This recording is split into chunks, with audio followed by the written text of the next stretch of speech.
Méditation de la communauté des disciples du Christ vivant en ce mercredi de la 21e semaine du temps ordinaire, année liturgique C.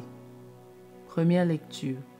Lecture de la première lettre de Saint Paul apôtre aux Thessaloniciens, au chapitre 2, les versets 9 à 13. Vous vous rappelez, frères, nos peines et nos fatigues, si en travaillant nuit et jour pour n'être à la charge d'aucun d'entre vous, que nous vous avons annoncé l'évangile de Dieu. Vous êtes témoins, et Dieu aussi, de notre attitude si sainte, si juste et irréprochable envers vous, les croyants. Et vous savez bien que nous avons été pour chacun de vous comme un père avec ses enfants. Nous vous avons exhorté et encouragé.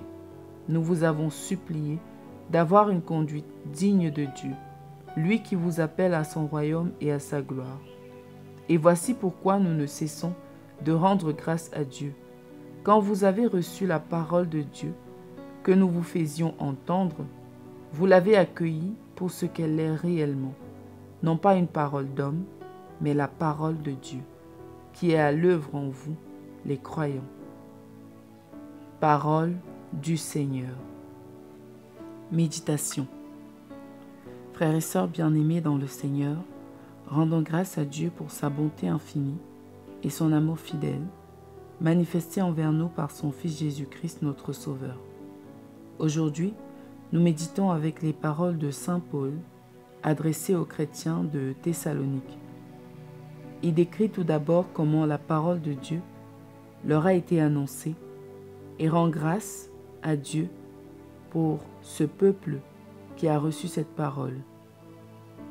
Cette parole, dit-il, n'est pas une parole d'homme, mais la parole même de Dieu, une parole vivante, efficace, qui agit en ceux qui croient. Nous devons donc tous comprendre ceci. Tant celui qui annonce que celui qui reçoit la parole sont appelés à une transformation profonde. Celui qui annonce ne doit pas être un beau parleur, mais un homme ou une femme vrai, humble, travailleur, cohérent. Et celui qui reçoit doit accueillir la parole comme ce qu'elle est, vraiment. La voix même de Dieu qui nous guide, nous éclaire et nous sanctifie. Le vécu de la parole de Dieu nous transforme et transforme notre entourage. Le chrétien est appelé à annoncer l'Évangile. Si nous voulons que notre entourage croie au Christ, nous devons cesser de donner une image déformée de cette parole. Il ne suffit pas de la connaître, il faut la laisser nous modeler intérieurement pour devenir des personnes vraies, transparentes, enracinées dans la vérité de l'Évangile. Saint Paul rappelle son propre comportement parmi les Thessaloniciens. Il a travaillé dur pour n'être à la charge de personne. Il nous montre ainsi que celui qui annonce l'Évangile doit incarner ce qu'il prêche. Notre témoignage de vie résonne plus fort que nos paroles. De plus, Saint Paul est capable de parler avec assurance de sa conduite irréprochable. Pouvons-nous, nous aussi, en tant que chrétiens, parler ainsi de notre vie de foi? Sommes-nous capables d'affirmer que nous vivons ce en quoi nous croyons, même dans les détails les plus simples de notre quotidien? Est-ce que nous écoutons et acceptons la parole de Dieu pour ce qu'elle est, la parole annoncée pour la conversion et le salut? Prions. Dieu notre Père, nous te bénissons pour ta parole vivante et agissante. Merci de nous avoir donné la grâce de la connaître et merci pour ceux qui nous l'ont annoncée. Fais grandir en nous le désir de vivre selon cette parole, qu'elle pénètre nos cœurs, éclaire nos décisions et transforme nos vies pour que nous soyons lumière pour les autres.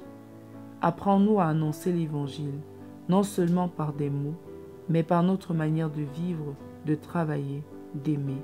Amen. Intercession. Prions pour tous ceux et celles qui annoncent la parole de Dieu, prêtres, catéchistes, parents, chrétiens, que leur vie soit cohérente avec leur message. Prions également pour ceux qui reçoivent cette parole, qu'ils l'accueillent comme la parole de Dieu qu'elle est et puissent y trouver la force, la consolation et la vérité. Vierge Marie, intercède pour tes enfants. Exercice spirituel. Faisons aujourd'hui 2 examens de conscience, en mi-journée et en fin de journée. Arrêtons-nous quelques instants et demandons-nous si nos actions jusque-là ont reflété l'Évangile même dans les petites choses. Loué soit Jésus-Christ à jamais.